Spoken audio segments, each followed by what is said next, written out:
when they warm up. I'm looking who's a better setter or the not so good setter. I'm looking for arm swing tendencies. A lot of players are inside out, outside in. So if I'm a right side player and the ball gets all the way to my right shoulder, a lot of players are going to take that back angle. And then if the ball cross body side, then they're going to go back to the line. So I'm just kind of looking for those tendencies, where the ball's at on their body versus the swing that they go to. Okay. Yeah, I guess if somebody's trying to show off, I think a lot of people try to show off in warm-ups, right? Or like they'll try to hit hard rather than cueing in their weakest swings. Right. For sure. So you might be able to say, like, where does he look really good, or where does she look really good? That's probably what she's going to want to hit when things get down to the wire. Yes, definitely. And then at least you could get a look at what it looks like when they do go for that shot, so you get those little subliminal messages that might appear for you later. Hey, everybody. Welcome to the Better at Beach Volleyball podcast. My name is Mark Burik, and today we're going to have a really, really interesting conversation. And I think you guys are lucky to be listening right now because we get to learn from an actual AVP champion, which is sick. We talked a little bit off camera about different types of leadership roles and how she's currently molding her own leadership role and trying to figure out what that looks like for her. And I think we're going to get into a little bit of arm swing mechanics because both me and our guest today have had pretty interesting journeys along the arm swing route, and the science of it. More and more articles are coming out. They're being studied, and people are revamping the way they actually swing at a volleyball. So we want to talk about that and dive into anything and everything AVP, FIVB, training, leadership, and mechanics. So you guys are lucky. I'm excited. And we are going to talk to you today. AVP champion. It gets to live next to your name forever. How sick is that? Emily Stockman. What's up, Emily? Hi. Hi. How are you? Thanks for having me on. I'm excited to be here. Good. We're going to have a good talk. Yeah, absolutely. Winning your first AVP. Here's the question that I always like to ask. I asked Casey Patterson this once. For the final point, if you can go back to thinking, we're in that match and you're about to get AVP champion, right? Were you serving or receiving? Let's walk through it. Serving. I was actually serving. Yeah. You were the server. Score? Yep. Do you remember? I don't. It was pretty sure it was AVP when they had the free scoring though. Well, a little more freedom, honestly. Sure. Like there's a little less pressure there because you're like, all right, well, if I miss this, I can go for it. If I miss it, we still got some chances. Yeah. Were you up big? We were up pretty big. Yeah. Yeah. So what was going through your mind when you're like, is it at that point, is it just don't F it up? Or like you got this in the bag, like just walk it in, just go to your home.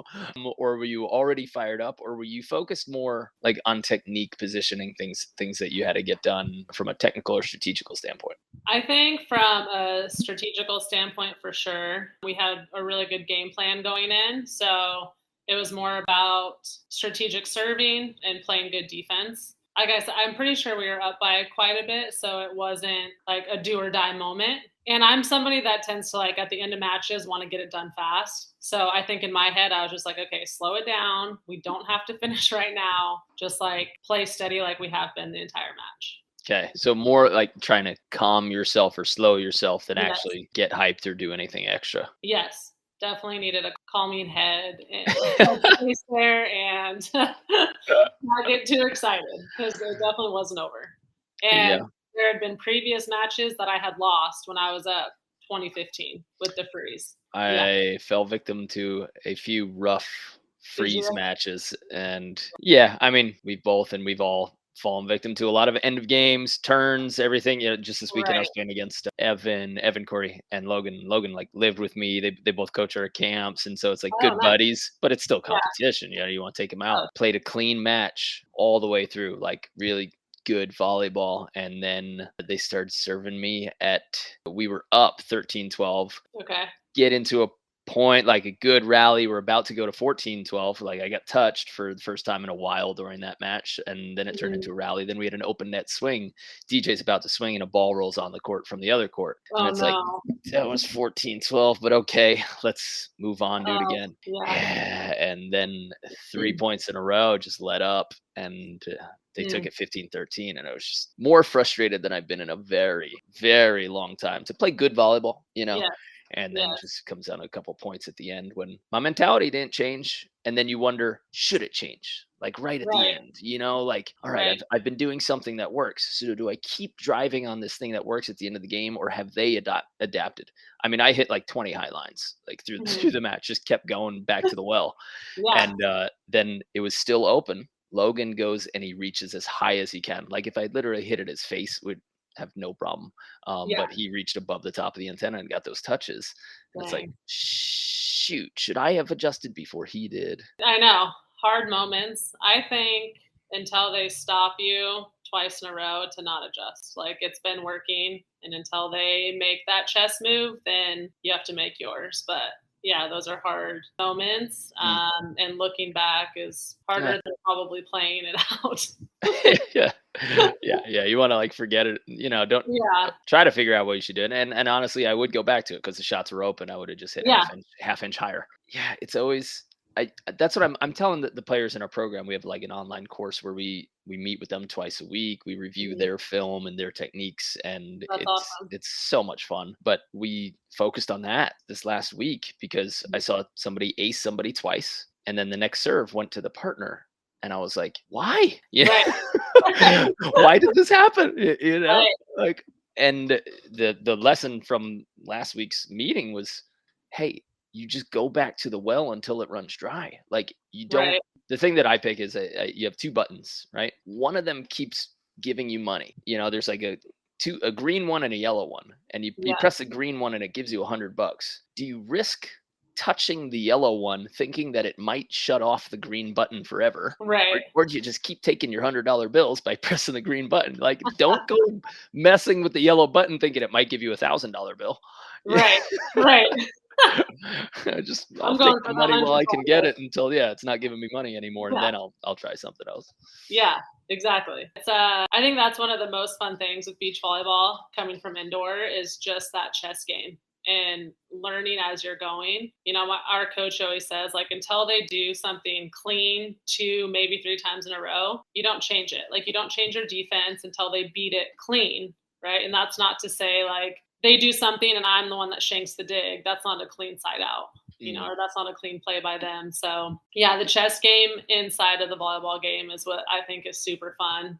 And just like, yeah, it helps me think about those things as opposed to like, oh, I just shanked a ball or I'm not playing well. It's like, but what are they doing? What's working well? How can we stop that? So it's tough because even so long ago when I got to, and maybe when you got to AVP, it was like you have to throw changes to keep them off balance. Everybody talks about like keeping them off balance. mhm. And recently I just switched to vanilla. Like this works, keep doing it. And Right.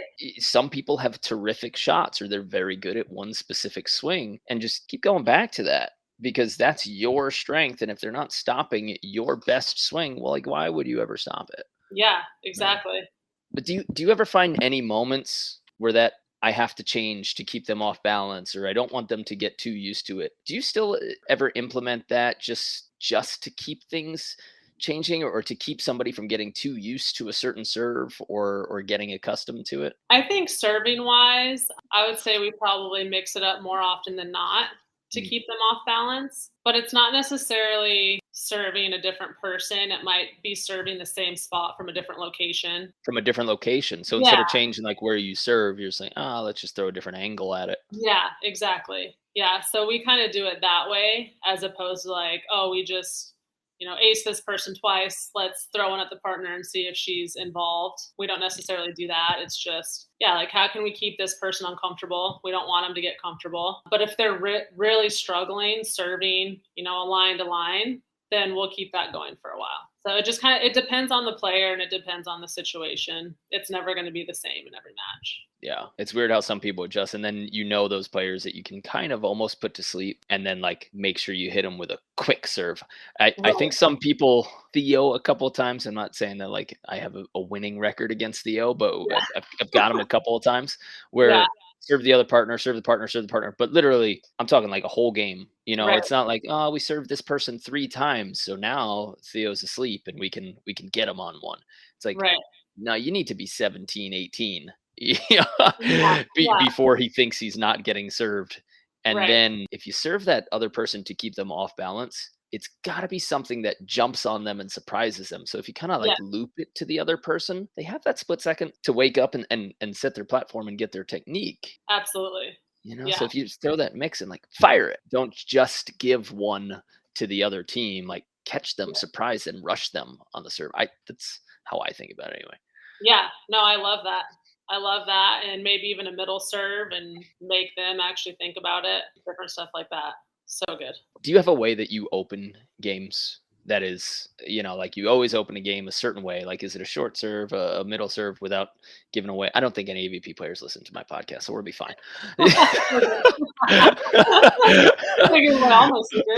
Let's say it like this. If you were to coach a AA player, right? Mm-hmm. Would you tell them to open the serve with the strategy, like open the game with the strategy they picked? Or are you one of the people that say like always serve middle at the beginning of the game because everybody's kind of a little shaky and wondering what you're going to do? I would say I'm very strategic about it. And again, just depends on who we're playing, what the situation is. Yeah, I try not to be a specific way when I start the match. I don't want to go to one swing or one serve. I pay attention to our scouting report and kind of go from there. What would you, if, you play a lot of World Tour as well. So when you come up against a team that you literally have no scouting report, a lot of matches that some people play, especially in the beginning of their career, you're coming up against a team. You know anything about these guys? Not a thing. Okay. What do we do? Do you study them during warm-ups, or do you have a process for feeling somebody out, or do you run like a certain couple of serves to say, this is how we're going to discover what they like to do or what they are doing? Yeah, I definitely pay attention to their warm-ups, try to just get their tendencies or look at what their swings look like. So I pay attention to that a lot. And then serving wise, what specifically are you looking for when they warm up? When they warm up, I'm looking who's a better setter or who's the not so good setter. I'm looking for arm swing tendencies. A lot of players are inside out, outside in. So if I'm a right side player and the ball gets all the way to my right shoulder, a lot of players are going to take that back angle. And then if the ball cross body side, then they're going to go back to the line. So I'm just kind of looking for those tendencies, where the ball's at on their body versus the swing that they go to. Okay. Yeah, I guess if somebody's trying to show off, I think a lot of people try to show off in warm-ups, right? Or like they'll try to hit hard rather than cueing in their weakest swings. Right, for sure. So you might be able to say like, where does he look really good, or where does she look really good? That's probably what she's going to want to hit when things get down to the wire. Yes, definitely. Yeah. And then at least you could get a look at what it looks like when they do go for that shot, so you get those little subliminal messages that might appear for you later. Yeah. And then depending on where the ball is on their body, it's like, then we can kind of determine, do we want to keep them to their line and force them to kind of hit that shot? Or do we want to move them, serve them, to their inside seam, have them come out of the middle, stuff like that we're looking for. What would you see from somebody in warm-ups? Because I want to try to break this down for somebody who's, throwing down in CBVA AAs. What would you see in warm-up that says we should serve this person middle, or vice versa to the sideline? If their favorite swing is cross court, or you can see that's kind of their go-to, I would bring them middle to take that away from them and make them a little more uncomfortable because they don't have as much court to hit into. Okay, because they're closer to the sideline. They have like less of the angle, and and they're closer to the end line actually. So there's truly less space now in the diagonal. Right. Okay, so a strong cross court hitter, somebody likes to pile into that. Try to work them into the middle so that they have a smaller hitting area. Yes. Okay. Yeah. And then if a smaller player or a player that's very shooty, I'd probably like to keep them more at the pin, because once they come out of the middle, they have the short, they have short sidelines, they have deep angles, they have deep corners. I think those are a little tougher to defend. I hate serving cut shotters wide. I'm like, Yeah. I just never want to give them that space. But if they're like poke over the block, shooting high line over the block, if they're looking for the defender, then yeah, I'm probably more comfortable, because it's weird when you see a ball hit away from you. Like when somebody hits out of the middle, you're defending them the diagonal and they hit a high line, like back to the line, the ball messes you up mentally because it's moving away. So you almost give up on it quicker, because like it's leaving me instead of I'm approaching it. Yeah. And I think you have to either pick a side early, which kind of sucks as a defender, because you're like, feel like you're giving up a lot of court. Yeah. Or you kind of go I formation and hold, hoping that they don't come in swinging, because you're not going to get like you're literally playing for shots only. Yeah, that's what in warmups, that's kind of what we're looking for, and figuring out how we want to serve the team and what we think they're going to do. And again, it's warmups, so they could come out totally different in the match. But I think those first 7 points that's what we're playing into, is what we saw in warmups, and then kind of evaluating from there. Isn't it exciting when you see somebody warming up and just bouncing, like trying to like hit in the front half of the court, and you're just going, please keep practicing that. Please do that. Like, I would love for you to bounce that steep, because we should have a blocker up there, and like this is how you're training to go right into my block. Yes, love that. Yeah, it's funny because when you're in high school and college, like, Jesus, these kids bounce, and then you get like 25, 26, 30, and you're just like, go ahead, keep hitting that stupid swing. I remember in college, like, we would be warming up and the coaches would be tossing like 50-50 balls. I'm like, that's cool. That looks really nice when nobody's up there. Yeah. Good for you guys. I don't know. I wonder if there's like a confidence build that does get you going a little bit to feeling good. But at some point, you can only get so many reps from a 50-50 ball hitting steep before you start hurting your actual game. Yeah, seriously. So we were talking off camera a little bit about you're trying to learn how to transition as a leader. I think we're very alike in that you really pride yourself on a ton of hard work. Put your head down, ram your head into a wall 100 times, and I'll come out on top. Whatever you need to do, you just get it done. And you were saying that your college coach said you lead by example, but you have to also lead with your voice and your opinions, and being able to not just have somebody watch you and hope that they notice and hope that they emulate you, but you actually have to encourage them to do that, or to even take a strategical or psychological leadership position where you're helping somebody breathe, or you're telling them what to do next. So can you walk me through what this season has been like? Like right now we're in middle of September. By the time the podcast people hear this, might be November. So had a pretty good season, and you're in a new role now. So what's going on? Yeah, it's been not the easiest transition for me, just from a leadership standpoint, because like I mentioned, it's not something that comes natural to me. Leading by example is super easy for me. But when I have to be vocal, it's just, I don't know, there's times where I'm like, but if I'm asking my teammate to do this, block this ball, and then I miss a dig, I've always had this weird, like, how can I get mad at her or put that on her if I'm not playing at my best? So yeah, I've been working a lot with my sports psych and just trying to figure out what that means and how I can step into this role as a leader. I'm playing with someone who's a lot younger than me, and this is her first year on the pro circuit.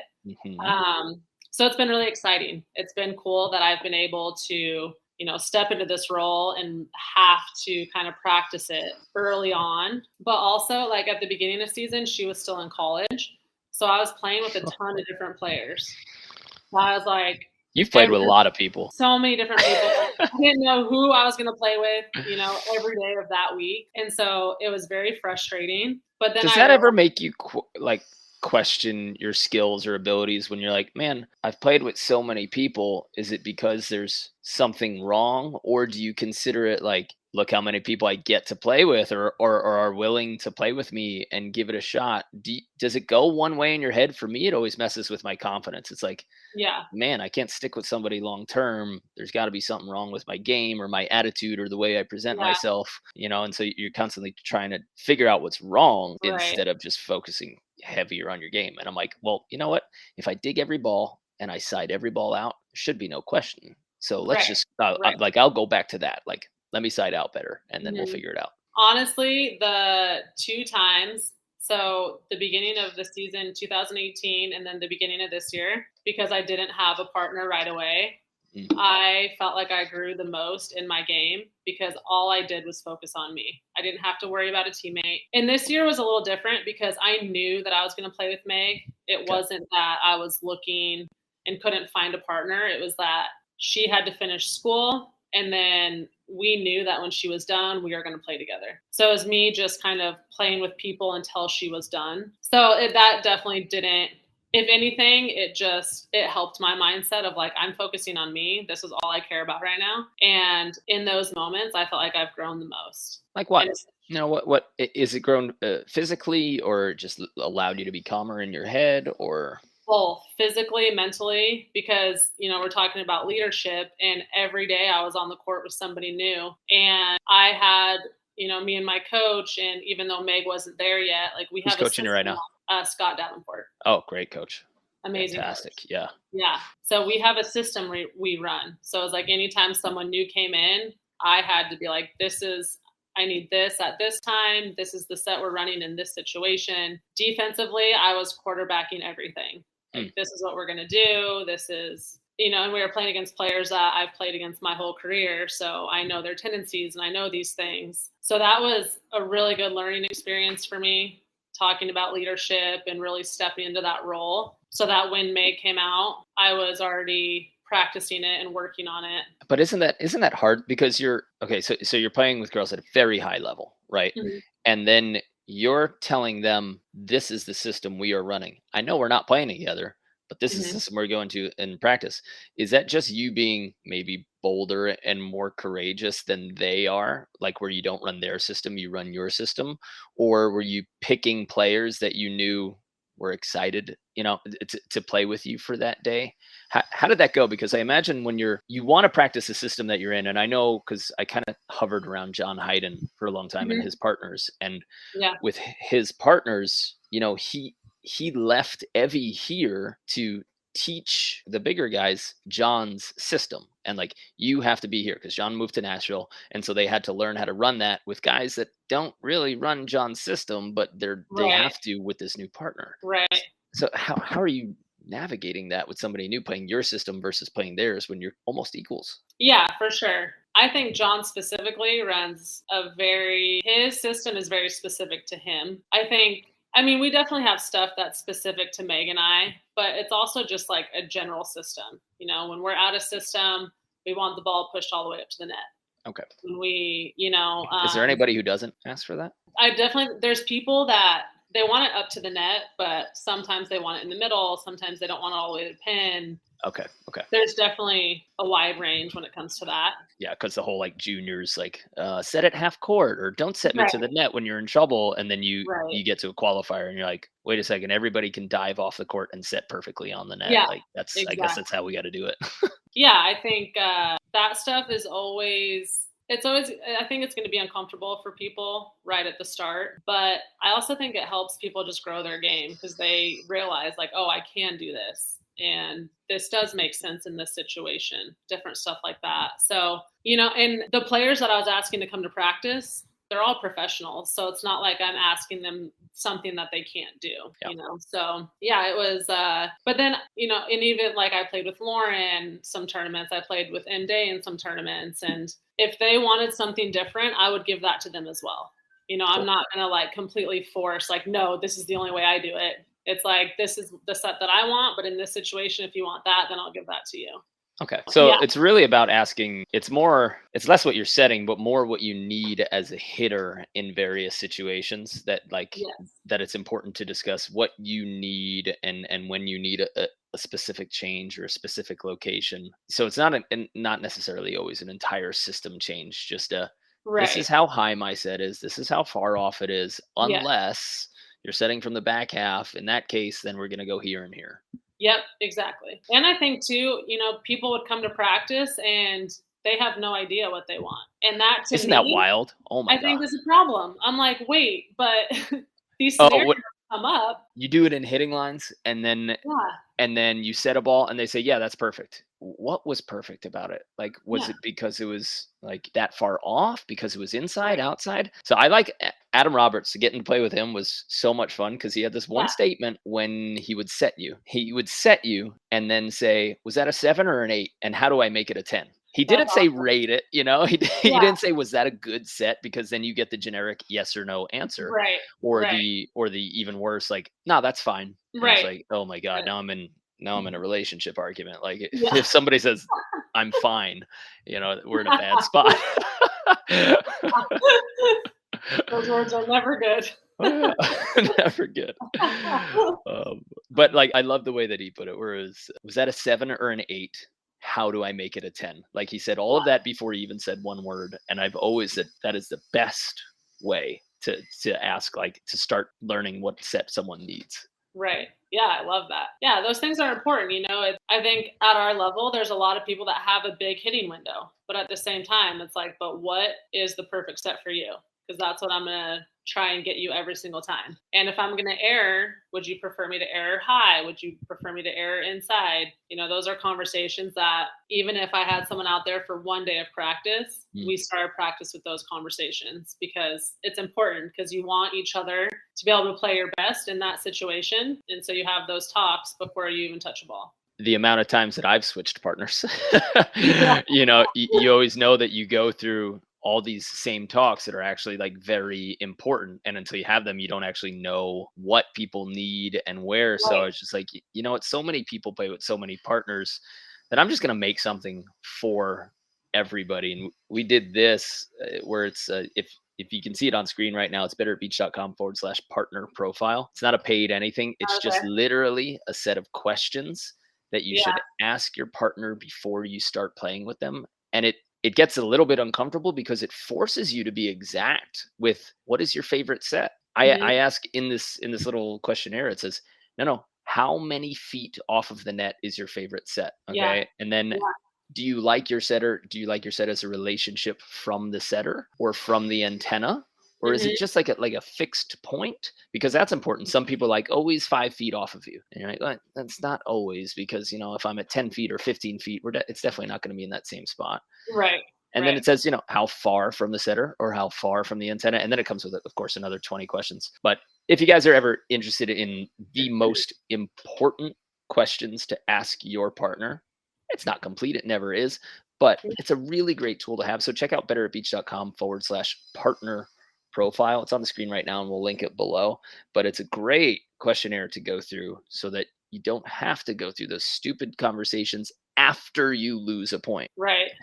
Yeah, seriously. Is there stuff on there too about like from a mental side? If one of you is struggling, what do We you need from your partner? uh, we have I started this at the same time that I was going through marriage counseling before we got married. We wanted to go to Okay. a therapist and be like, you know what, if I get a coach for volleyball, damn sure I'm getting a coach for the relationship for the rest of my Yeah. life. Like, Right. somebody get me to my highest. Yeah, And absolutely.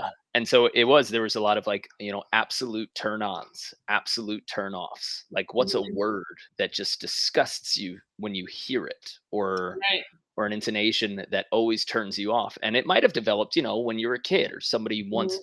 For me, if somebody ever looks at me and says, "Don't be lazy," that, I mean, we're immediately not friends. I'll shut you out, because I'm like, to me, that's like, you don't know a damn thing about me. Right. If you put the Right. word lazy in my universe, Yeah. uh-uh. So it's like, you should not put anything like that. Yeah. Yeah. Because I promise you, it won't be. But yeah, it talks about what to do when I'm down. It asks you the best way to fire you up or to act before a match. Do you Mhm. like to, like, put yourself under a towel and breathe, or do you want to slam each other in the chest and get fired Right. up?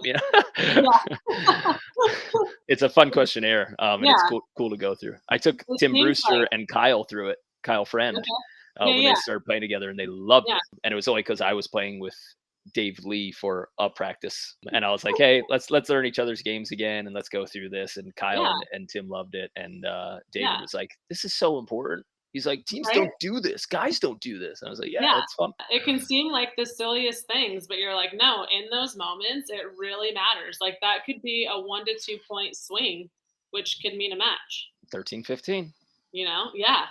exactly. What did you need from your partner when you guys you Right? guys lost that match? Yeah. Oh man, Brandon, when we were playing together, like a couple of Mhm. times, kind of during the serve toss, he finished a thought or made sure that I had this in my mind during that. But Mm, that for me served as a complete distraction. Like I'm yeah, cued into the server, and now I'm supposed to pick up information from somebody next to me. So I right. said after the second time that happened, I was like, "Hey, Brandon, whatever we have to talk about, we have to talk about way before the serve starts. I go, as soon as Yeah, the ball's in that guy's hands, I can't have any words because I need to focus completely on passing."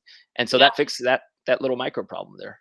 yeah. That's amazing. Yeah. Communication. It's that Mm. simple. It's wild how So, important it is and how yeah. kind of bad at it most people are. Seriously, and I think that's what comes along with leadership is there's been times that maybe I felt a certain way in a match or yeah, there was something going on and I always hold it in.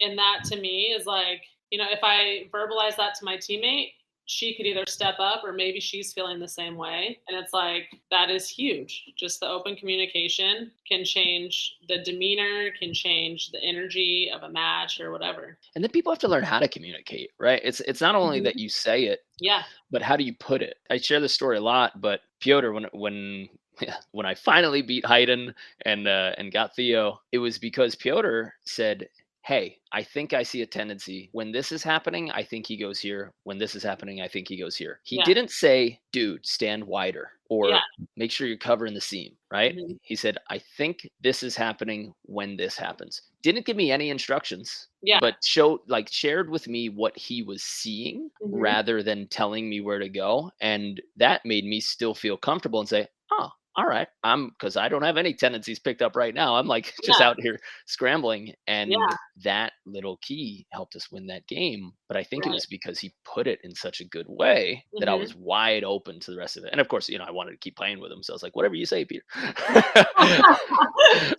I got you, bro. Yeah.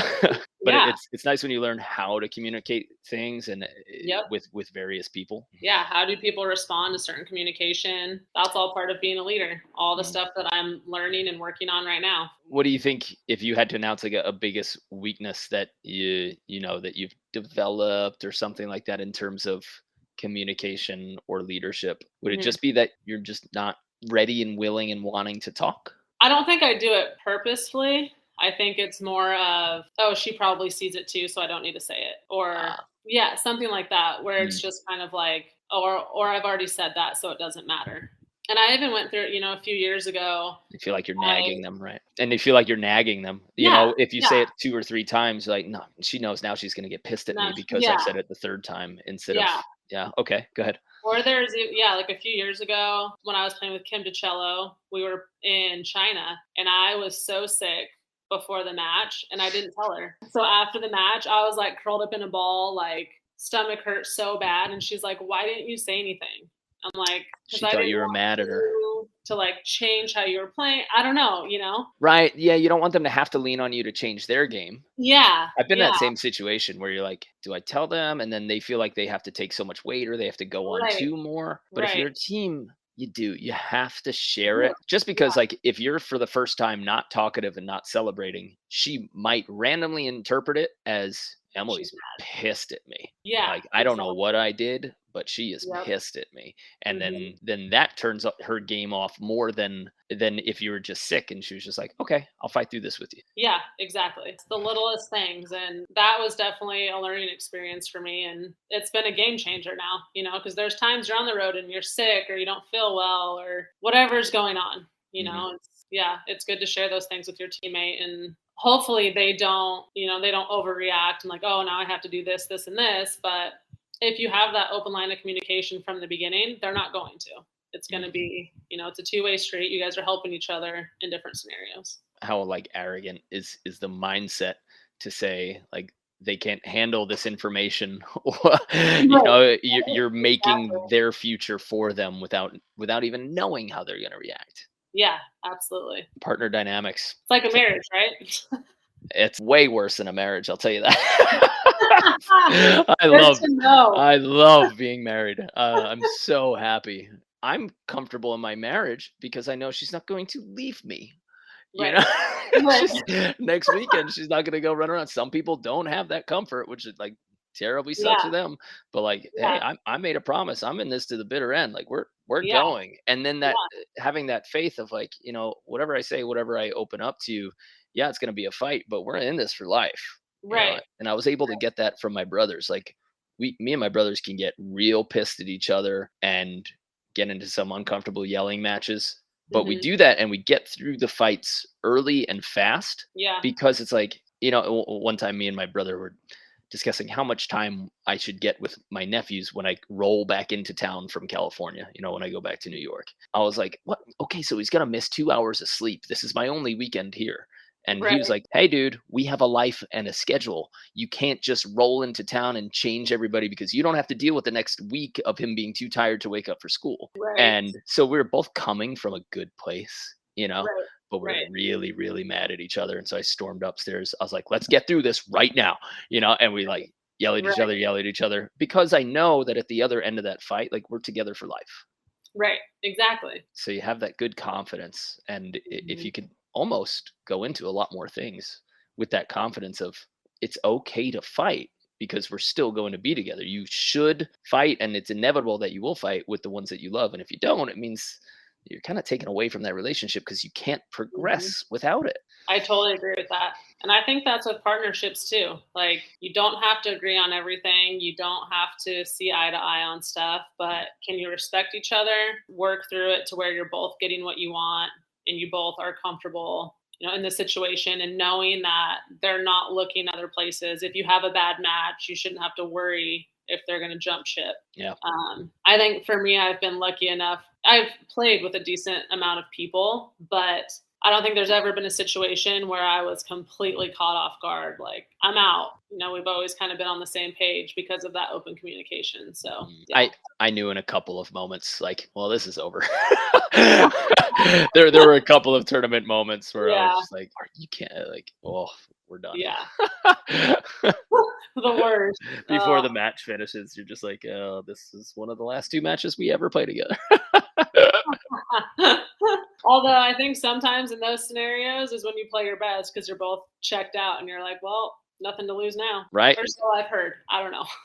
Yeah, sometimes, you're like, hey, if we can't get along, then I'm going to do my thing completely and 100%. And you almost stop relying on them. I think there are moments for defenders, especially, and blockers to stop making calls, to just say, you go up and whatever you see, you block or you try to stop them. I'm going to do that same thing back here. If we happen to leave a spot open because we saw a different thing, all right. But if we're both semi-decent at reading and seeing what's happening, and we're both making those kind of moves or guesses into it, then you're almost in a better spot than if you're making coordinated plays. Yeah, totally. I find that especially in like grass and big court. Play calls in big court are so stupid. Like you have to, you have a mile to run and a mile to side out. So you might as well both go instinctual. Yeah, absolutely. I always give my blockers like, yeah, we have this play called, but if you read something else, you have the freedom to throw your hands in there or you see something different. And if they score, they score. As long as we're both on the same page, it's like, hey, I read this. That's my bad. Or I read this and it was wrong. My bad. No big deal. And we're back to it. I love those conversations. What did you see? Sorry, I saw his elbow drop, so I jumped on it. Great. Yeah. Cool. Like, if you have a good reason for what you did, you're in a good spot. Because I probably would have done the same thing if I saw that. Absolutely. Yep. I hate when people talk about stealing, but like, oh, you stole my hard-driven cross dig. And it's just like, you mean he went for a block? If he misses by half an inch, he's a half inch away from a point immediately. I'm just like, hey, if you read it, fully commit. Like, if that's what you want to do, just make sure you do it full, and we're good. Yeah. And if it's wrong, that's wrong.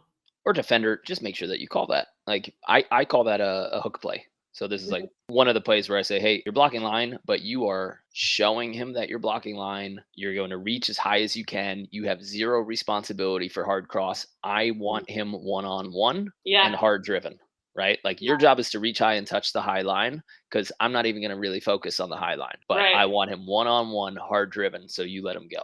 But that's a very specific play call against. I'm not going to do that against like Taylor Sander. Like, take my head off.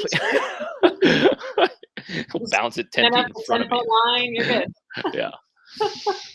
But guys who are hitting high and flat, like, I'll take them one-on-one, hard driven. Yeah. So, absolutely. but that's got to be a specific play call, I think. Yeah, for sure. I always I kind of do this and this. So I show fists and then line, fists and then line. Like, hey, your ball first. Yep. And then if they're like off or if they're uncomfortable, then you switch to the line-ish. Yeah, absolutely. I love that too. Like always ball first, no matter what we're doing. Yes. Because if the set gets tight, plays off and you freaking grab ball. Mm-hmm.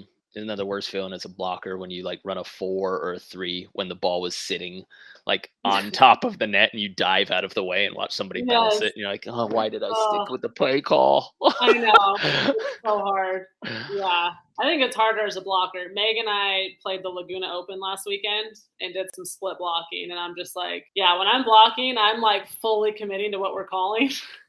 Sorry. That's my bad. I'm like, I tell you to go ball first. Maybe I should listen to that. So funny. Ryan Doherty had a story about that he told like our campers one time. He's like, when people are telling me to block the line, it was like, make sure that you're protecting the line. So he's like, I had to figure out that something was wrong because I was over by the antenna watching somebody hit the middle of the court like sideways. And he's like, I had the line. Line is covered. He obviously got a little better at that. Yeah. Let's talk arm swing. You said you've made some changes. So let's ask one of the fun questions. What are you doing differently now that people told you for most of your career or in juniors or in college that you have said, I'm actually going to try this. So what's changed from what you were taught to how you're applying it now? Like one of the things with your arm swing. I would say it's just different from indoor to beach because I've worked with Scott since the very beginning of my beach career. And that's one of the first things we worked on when I started working with him in 2014. I tend to have a big draw in my arms. I have very long arms. And so my arm becomes late, like my hip and my body will go and then my arm's late. So we've been working on just keeping it more compact. And it's more of thinking of like squeezing your shoulder blade than like drawing your elbow back. Oh. Right? So it's like a rubber band. Like that's how he explains it is that, you pull a rubber band tight, it's going to want to let go. Mm-hmm. So as soon as you're leaving the ground, you draw that shoulder blade back. And by the time you're in the air, your arm wants to release anyway. I like the visual that I got because it's kind of similar. Like I would pump my elbow back, the muscles in the back of my shoulder would flex and tighten, and there would be no movement in my shoulder blade. And then I got to work with Isaac from Torque VB, Isaac Newball. Fantastic with arm swings. Yeah. He really opened up my wrist away to like, now I actually get kills down the line, which wasn't happening before that. But we talked a lot about how the shoulder blade and the rhomboid act and drawing that down. And I think some people open, but when you like open your shoulders or you spread your elbows, you kind of flex the back of your shoulder a little bit instead of, I know I look like a chicken or something, but squeezing the shoulder blades while still having a loose arm. And that's really difficult. Some people can't do that. Like if you're sitting at home right now, can you squeeze your shoulder blades together and still have completely loose arms and like wiggle them around? That's a good test because a lot of people squeeze their shoulder blades and their upper arms, and now the whole thing is rigid. And when it's rigid, you get no power. You're not drawing like back with your elbows, but you're still kind of getting that position, but just more from a shoulder blade activation, rhomboid. Yeah. And I'm not even worried. We don't worry about where the elbow is because it's going to be different for everybody. Like you don't have to draw it high. You don't have to draw it low. It's whatever happens when you pull that shoulder blade back. And then there's no hesitation on the swing. So as soon as you're leaving the ground, your shoulder blade's back and then you're through the ball. Most of the time before blockers' hands are even in position. So that's what's so great about this arm swing is that it happens so fast that most blockers aren't even going to be in position before you contact the ball. So it doesn't matter. It really doesn't matter how high you're hitting over the net, because your arm swing is going to be done by the time they're fully in position. So then are you kind of hitting on your way up, or like you're starting your swing before you hit the top of your jump? Yes. So I'm basically, the way I try to do it, and it's not always, it doesn't happen as early as you think it's going to happen, but I'm starting my arm swing on my step close. So by the Whoa. time I'm in the air, I'm through the ball and it's done. Okay. It doesn't happen that early, but that's what it should feel like. Okay, so that's kind of, yeah, so if we watch you in super slow motion, maybe it wouldn't seem like that, but to get to cue you to doing that, Yes. where like Yeah. your coach is saying, start swinging when you're on the ground. Yes. Almost. Yeah. Yep. I like that. There's a bunch of weird stuff that you tell athletes where you're like, this isn't actually what's going to happen, but this is what you Right. have to hear to make it happen. Exactly. And that's for me. Like, I've been playing this sport now for 8 years, and it's like, I still need those cues and to feel like that, to make the arm swing accurate. And then along with that is our finishing points. So I play on the right side. If I'm going to swing line, I finish all the way through to my right hip. If I'm swinging for the seam, I'm swinging all the way through my legs. And then if I'm swinging angle, shoulder, hip, everything goes together, and I'm finishing down to my left hip. You're still giving those cues.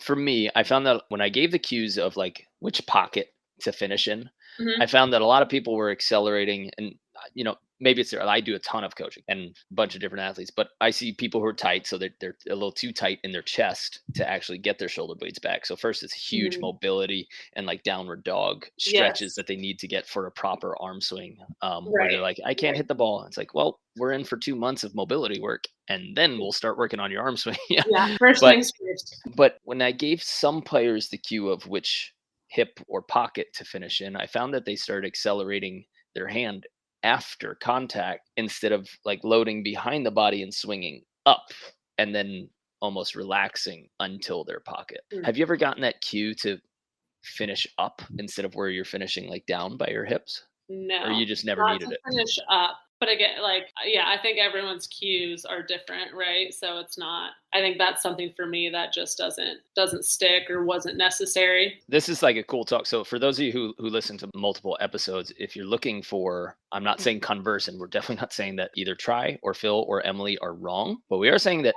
this is why coaches exist, and that they can have different athletes hear different things, because we had conversation with Tri and Phil where they're both like, I had to learn how to swing up and stop finishing. And you'll see some of Tri's hardest hits. He like kind of stops with his hands still above his head. But if you have an athlete that doesn't need to hear that because she's still operating high and she's becoming more accurate with a certain cue, then that's the cue that athlete needs to hear. So when I get all of your guys hate mail and you say, well, you said this in this video, and then you just posted a reel that says the opposite. Yeah, on Monday and Friday, you might need to hear two different things to get to the same place. Absolutely. And I think too, it's, I had shoulder surgery back in 2010. If I go up and stop my arm swing, I feel like that puts a lot of pressure in my shoulder joint. So I don't want to stop, like all the momentum I just created. I want to keep going and swing all the way through. Let it relax all the way through so that you don't fight the stop with the back of your shoulder. I think sometimes too, coaches say things a different way. I think that's kind of what you're just saying. We might say it a different way, but it doesn't mean that it's completely different. It's just another way of saying it. And some, it makes sense to some players, and then other players need to hear it a different way. Like even when I'm coaching, I try to use different cues that work for different players. I love when I'm coaching and I go, well, like, hey, make sure you get your hands closer together earlier. And then I hear somebody listening and I go, stop listening. Yeah. That was for him right now, not for you. Not for you. Yeah. Like you have to like shut it off because you're like, I'm trying to get you to do the opposite. So you meet somewhere in the middle of that spectrum. Right. Yeah, exactly. That should be, I think, the mark of a good coach, that, you have different tools and different cues for different athletes who are in different places. Absolutely. I think the best coaches in the world can work with multiple different athletes and get the same result because they are willing to adapt and adjust to what different athletes need versus this is the way to do it and this is the only way to do it. And if you don't do it, then it's wrong. You're limiting the people you can coach. Like if you can only find people who match your system, okay, but then you better be the best damn recruiter in the entire world because you got to fit exact molds to you. So you can be successful that way as a coach or as a teammate, right? You can recruit only players who are like silent behind you because that's how you play most comfortable. But then you might not get to play with April, and she'll make some noise back there. I'm just gonna take a moment from the show, guys. We're talking a lot about arm swing, and if you guys are interested, we do have an online course. It's recorded, but of course, if you join our membership program where we get to coach you twice a week and you take videos and we study your arm swing and we give you all the feedback you need. Literally, you post videos, you post questions on our private Facebook group, and you actually get feedback within 24 hours from one of our coaches. And we have one course that's very specific. It's called Fix Your Arm Swing in 21 Days. It comes with exercises, mobility protocol, throwing and swinging exercises that you can do. And of course, if you're a member, then you get to post those videos. And you can find that if you're listening. It's betteratbeach.com/fix your volleyball arm swing. I know that's long. We'll get a better one, but betterbeach.com/fix your volleyball arm swing. If you really want to work on your arm swing mechanics, it's a 21-day course with stretches, workouts, and drills that you can do to adjust that. And again, if you're a member, we actually work with you on your videos where you get to post it, we get to see it.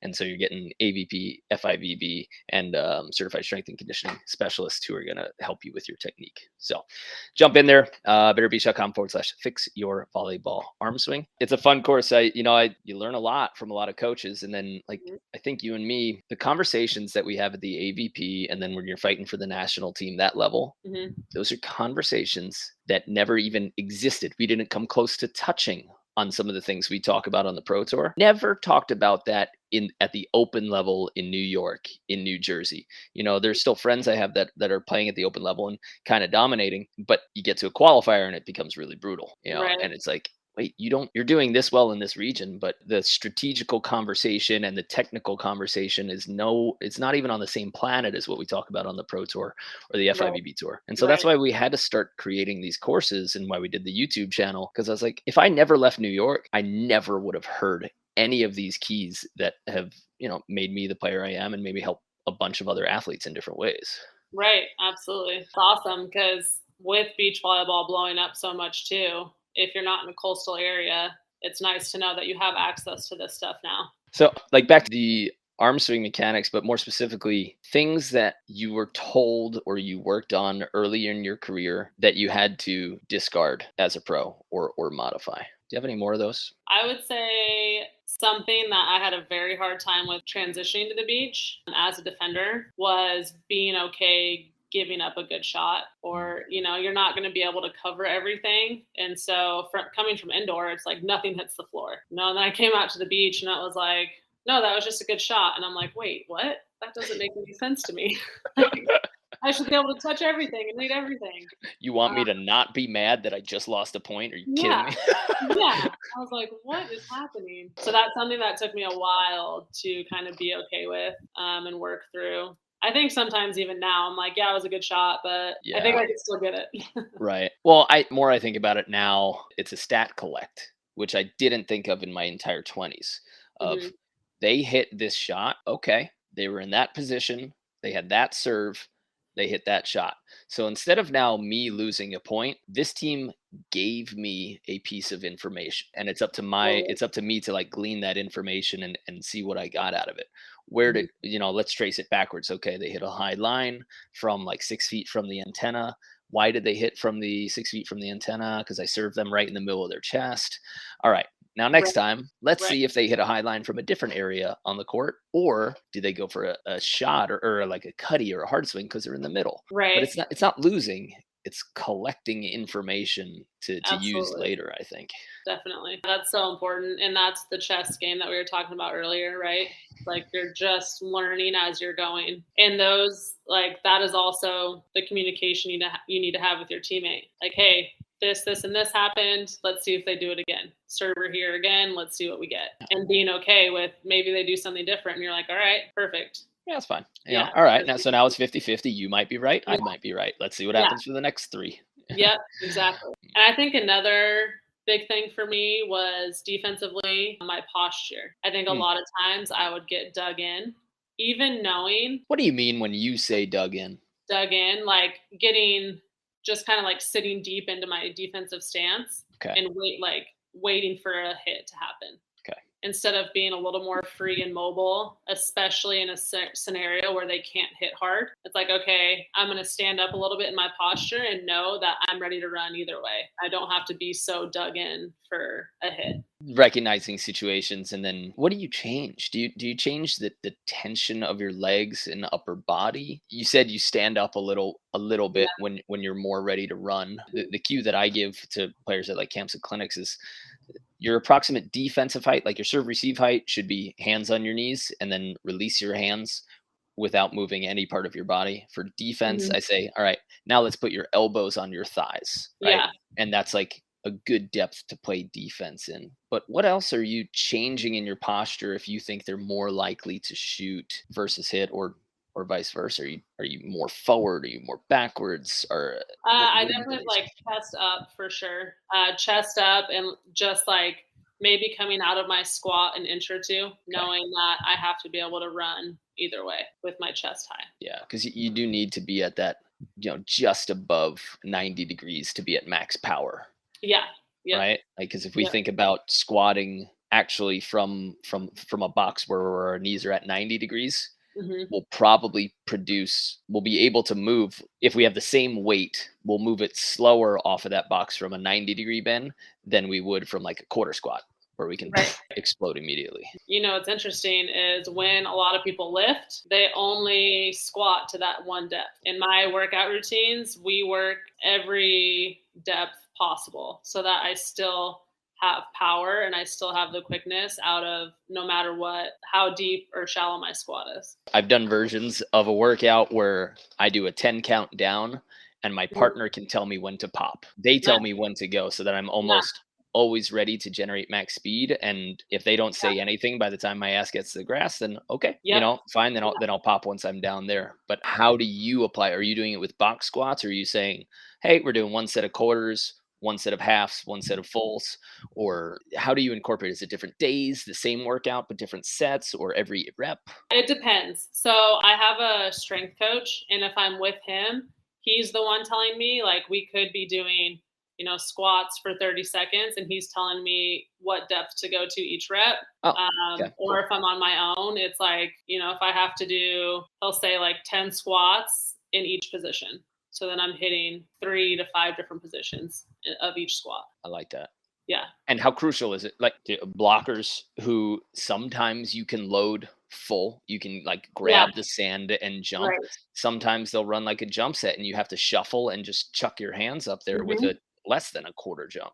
Exactly. Yeah. So it's the same for blockers. Our trainer is very specific with how he trains beach volleyball players and each individual. So same thing, like as a defender, I'm more in my defensive stance. I still do we call it for me the jumping stance because I'm not necessarily a blocker, but it's the same position that a blocker would be in. And then, yeah, the blockers do their stuff in a more narrow stance like they would be blocking. I also think it's important not to just do it from box squats, because in college, our team, we did it on like box squats where we sat on a quarter Oh, thing. yeah.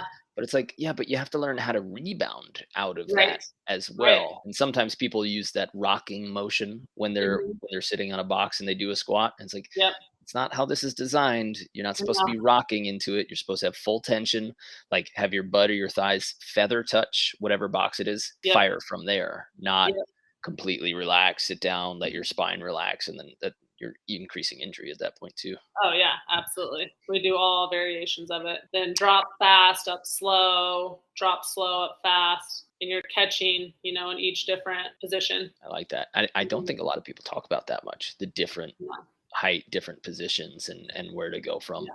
But Yeah. one of the accounts that I follow, Squat University, I Mhm. think he's fantastic. And if people here have not subscribed to Squat University on like squat_university, I think on Instagram, he's so great. If you're into lifting, fitness, and sports and Yeah. physical therapy, he helps you solve your Mm. pains. But the 10-second squat, he was interviewing Mm. one of the world's greatest strongmen. And he's like, one of the first things I put people through is a 10-second squat, 10 seconds down, 10 seconds up, so that you understand and you sit in every moment of your squat and you know Yeah. where everything should be aligned and the tension that should be there. in every Yep. moment, because a lot of people, they'll hit the bottom and they kind of like skip through that phase because they've generated enough energy, Right. instead of feeling it. Go do a 10-second down, 10-second up squat, Hmm. underweight, and see what that feels like. It's a nightmare, but it's awesome. Yeah. I believe it. The good pain. Oh, such a good pain. It's so uncomfortable. You realize how weak you are in certain places. You're like, it shouldn't be this wobbly. Right. Oh yeah, I'm sure. We're about to start October 1st. We're starting our 21-day foundations program again. So we do like a 21-day health and fitness challenge for Oh, anyone who nice. signs up. And then that leads into our 60-day max vertical. First 21 days, it's a workout, at minimum, a mobility workout every day. But then Okay. we give like a hydration challenge. We give a food, I like need that. try this type of challenge. Yeah, we got to have a gallon of water a day. But the first piece of homework, and I'll give it to you, maybe you can do it for a week, but Yeah. it's as soon as you wake up, you have a full glass of water immediately. Like that has to be number one on your docket every day. And then Yeah. from there, the first thing you do after that drink of water is you go and you do your mobility. So like the first 25 minutes of every morning are covered. And some people hate having to wake up early, but we get a big enough group where we all support each other and we're Yeah. like, hey, That's waking up awesome. was crap today, but I did it. Accountability. And we're not allowed to have coffee until, so we do water in the morning, then mobility, then you have to journal, Okay. and we have like prompted questions to get you through your week and through your day and sort your day out. Yeah. And then we have a contrast shower. Oh, nice. After you've woken yourself up with your own body and with temperature and water, then you're allowed to have your first caffeine or food. Oh, okay. So it's Yeah. fun. It's a cool challenge. People love That it. And is. like we get those initial like vertical bursts, like in 3 weeks, some people gain like 2-3 inches on their verticals just Yeah. because we're firing their engines again. Most Right. people don't realize that you get a ton of vertical increase if you just stay consistent, no matter what you're doing, right? Programs like that, the challenges and stuff, they get you off your ass and they say, hey, we're going to move with you every day. We're going to keep you accountable. And so Yeah. really boost it. It's fun to see those results, and it's a cool program. And I did it because I needed it after my broken foot. I need a super sped up program to Right. get me like, okay, my foot's good to go now. I can jump on it, but now my body has to get used to being athletic again, and I need it to happen fast without like kind of wrecking myself. Hmm. So I chose a very lightweight, like all of the movements. Those 3 weeks are Yeah. not designed to get you strong. They're just designed to get you ready to be strong. Gotcha. Very cool. Have you done personal training, I, CSCS? Is that part of your background as well? yes, I was a personal trainer for 4 years. So my first 4 years on tour, I would see anywhere from like 9 to 13 clients a night after training all day, and it Yep, was brutal. been there. Yeah, so that was an extra 5 to 6 hours on my feet. As a personal trainer, you're spotting your clients, you're showing them exercises, and I do love it, but it was just a lot. So I unfortunately let my certification run out, but Yeah, you still get the education, and those certifications yeah, are people who like can make money. They're the National Strength and Conditioning Organization, or NASM. It's yeah, a group of guys and girls who said, "Hey, we know enough about this topic. Let's create a book and let's make people pay to read the book, and yeah, we'll give them a piece of paper." You don't necessarily yeah, exactly. need Yeah, it if you just pay attention. It's sort of like when people go to yeah, college. Some people really do need college. Some people need experience. right, absolutely. So there's Yeah, something for everybody. yeah. Well, if you ever want to do that same work and coach some volleyball, we got an online coach opportunity where you can just do 2 hours a day and never be on your feet. So Well, that sounds lovely. We might you have to let us talk know. about this. Yeah, That I think I could handle. it's a lot of Yeah, fun and everybody's super yeah. thankful and everything. I've kept you for an hour and a half, but is there anything else that you wish you knew when you were at that qualifier slash pre-qualifier stage that you Hmm. think would have propelled your game or saved you a season or a couple of years if you could have just applied this one thing earlier? Like you thought you heard it too late and you were just like, man, I wish somebody had told me this 5 years ago. It would have saved me 1,000 points. I would say the biggest thing for me is investing in a sports psych. Hmm. I never used one until maybe 3 or 4 years ago. And I just feel like that's helped me a ton because volleyball is so mental more so than a physical sport. I think, for me personally, at least, I think there's just so much that can go on. You can get stuck, looking out and seeing everyone else's success and comparing yourself and just kind of get wrapped up in the whole volleyball world. So for me, it was finding a good sports psych, one that I mesh really well with. Was there like an interview process? I mean, most people probably don't know where to even find one or begin. And then Yeah.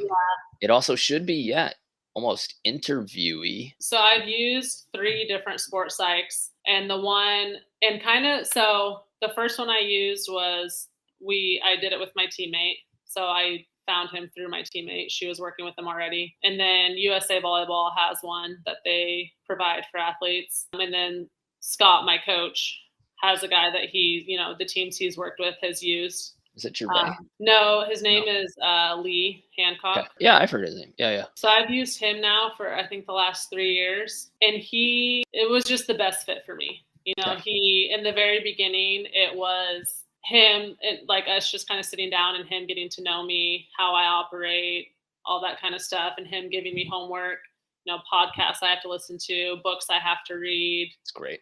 Yeah, just kind of learning. And so now that we've been in it for 3 years together, it's so nice because I can trust him with my life.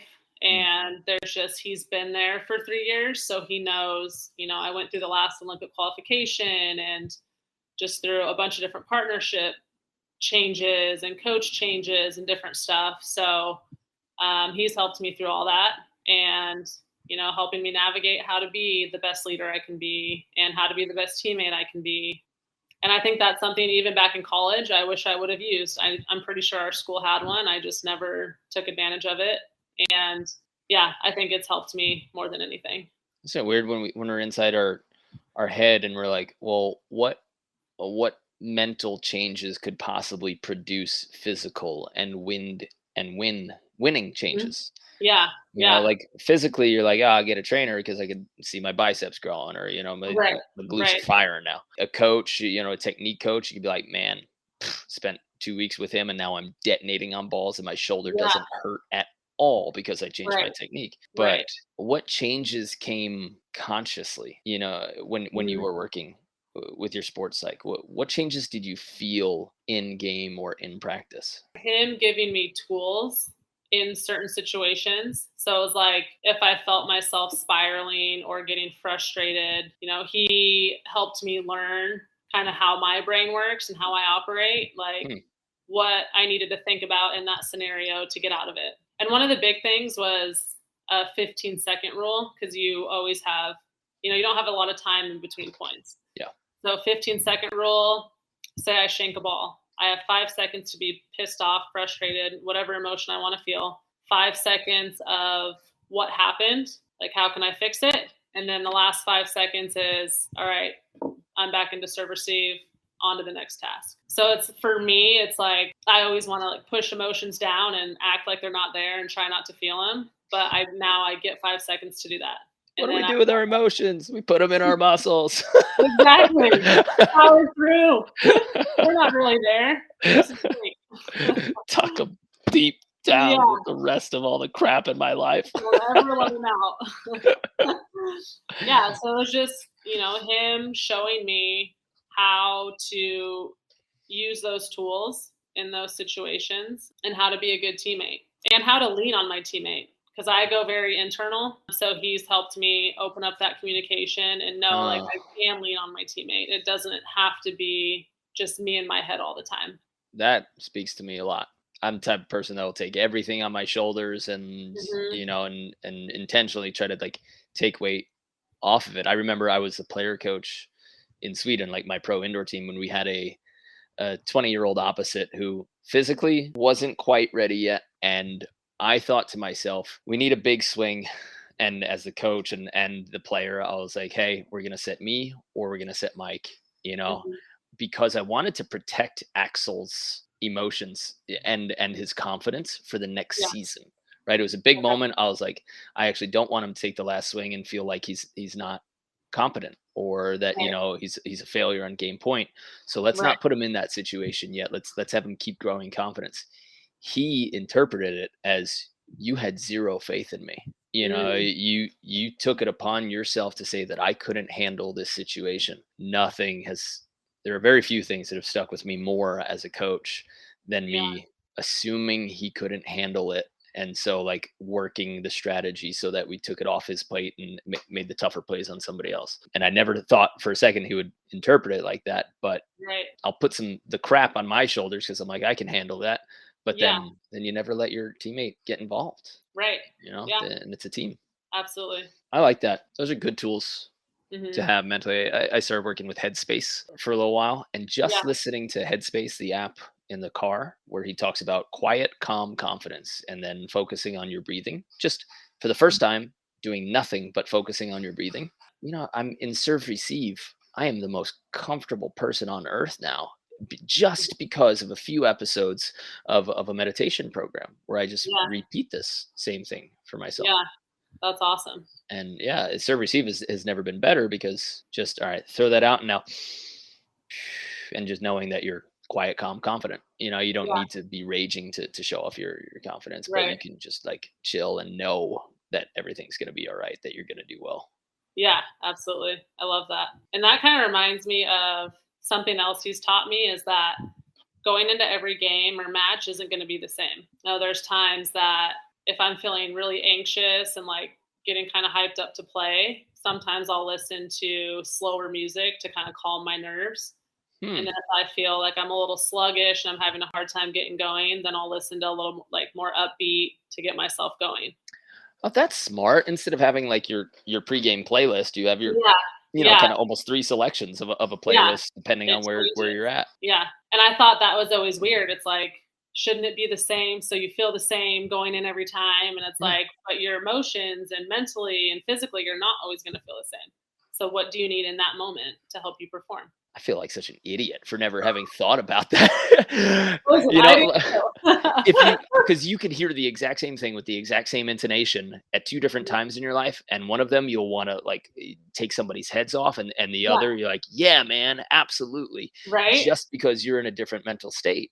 And so to Absolutely. say that you're gonna be in the same mental state, so you need the same exact music every time, or the same process for your pregame, whatever it is, there is that mix of, no, I should have a routine. Routines create consistency, or Right. yeah, there's that changing mental state because we are changing beings. Now I need two playlists. Big Booty Right. Mix 2022. I mean, you're still going to stay at the top, but uh, Oh, that's right. all right, I'll get some Enya or something.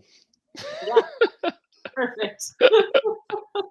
Nice. Uh, If anybody wants to reach out to you or get in touch or follow you, what websites, social media, any email that you want to share? Should they get in touch with you? You're too busy training, or where can they just learn more about you and maybe reach out to connect? I'm pretty basic when it comes to all that stuff. So I only do social media and really only Instagram. So it's at estock2. Feel free to shoot me a message. I feel like I'm usually pretty good at responding. Sometimes it might take a few days, but I will get back. If you have any questions, volleyball, workout wise is always a little tough because what works for me isn't going to work for everybody. But yeah, any questions or whatever, I'm happy to answer. Happy to be a resource for you guys. Estock2.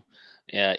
ESTOCK2 on Instagram. Go ahead, make sure you guys give her a follow her career. And speaking of career, do you have any big events coming up that you're planning on that we can watch and cheer and support? Yes, we leave in about a week and a half for the Paris Elite 16 event. How sick is that? Oh, Yeah. I'm so fired up. We were like the last team in, so yeah. we're just made it. So we're freaking excited. So we have that, and then I think we come home for a week, and then I think we're traveling for about 5 weeks. Whoa, There's what? Why? Yeah, we have because we're gonna do the challengers. So we're doing Oh, the Challenger Series. Yeah. a couple of Dubai events, South Africa, Brazil, Egypt might still be in there. I'm not sure. All the fun places. All the all the places. Yeah. So we're still rolling. It feels like we're only about halfway through season right now. So That's bonkers. it's crazy. That's bonkers. Absolutely crazy. But Cool. yeah, we're excited. It's a new journey and Meg and I are fired up. Scott and Chris are coaches, and so we're ready. Nice. I have one more unique question before we run out.